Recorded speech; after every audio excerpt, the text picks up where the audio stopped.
Hey, it's Kathy Lindert in my nature mood today. And I'm sitting outside, I'm enjoying the fruits of my labor because I love my garden and it brings me a lot of joy. And also, I have my dog Pop Tart with me. Yes, her name is Pop Tart. And what we're doing is we're just enjoying the fruits of our labor. And one of the things that I wanted to go over with everyone is fear. I'm noticing a lot more of my clients are coming in because of fears. And fears are very strong. They can stop you from going to places. They can stop you from moving ahead. They can stop you from living your life. And having a fear, while some of them are natural and normal, loud noises, falling, those are fears that we have had since we were born. But fears such as snakes, driving, flying, fears of going to malls, fears of being in crowds, fears of elevators or escalators, those types of things are fears that we have planted in our minds because majority of the times when I work with people that are afraid of snakes, the snake is more afraid of you than you are of the snake.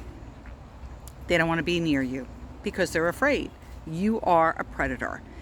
Same thing when people are afraid of going in elevators. The elevators, the people that work on them, they don't want them to break. The fire department doesn't want them to break. That's why they're checked all the time. So what we have to do is figure out, even with a plane, when you're flying in the plane, the people that are flying the plane want to get home. How do I know that? I have about 9 pilots that live in my neighborhood. And they say, when we're delayed, we're just as pissed off as anybody else because we want to get home. So sometimes when a person has irrational or fears that are not going to help them move forward, we go backwards in time to when it first started. And then we tell that part of you, that younger you, they're not in charge anymore. And once we start getting rid of those fears, it could even be a fear of money. It could be a fear of growth. It could be a fear of succeeding. And trust me, I've had people, in fact, I'm going to say mostly men will come into me and say they're afraid of succeeding, taking the next position. So what we do is we go back in time. We figure out, when did that fear start? Whose fear was it? Because it might not have been your fear. You might have gotten that fear from somebody else that they didn't even know they were sharing with you. And we give it back to that person, or we tell that part of you no longer is their job. And then we give it a new job. And when we do that, it feels better. And it makes you realize, I don't need to be afraid. I'm older, I'm wiser, I know what to do. And you can then take the necessary measures to move forward. And with hypnosis, it changes very quickly. Majority of the times, it's 1 to 2 sessions, and you can get over that fear. Sometimes it's 3, it depends on how much you really want to hold on to that fear.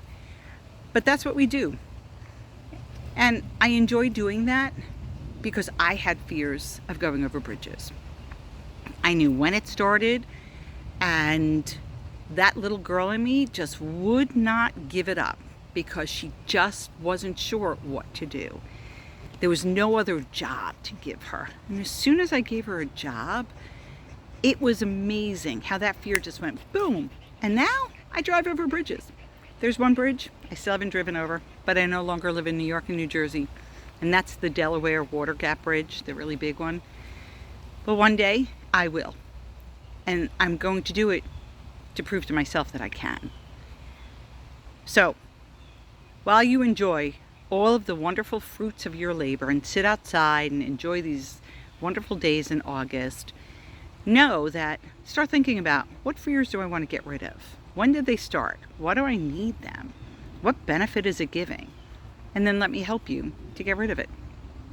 Because we're going to give that other part a new job, so it doesn't feel left out. Instead, it feels useful. Kathy Lindert, your favorite hypnotist, wishing you all a great day. Bye.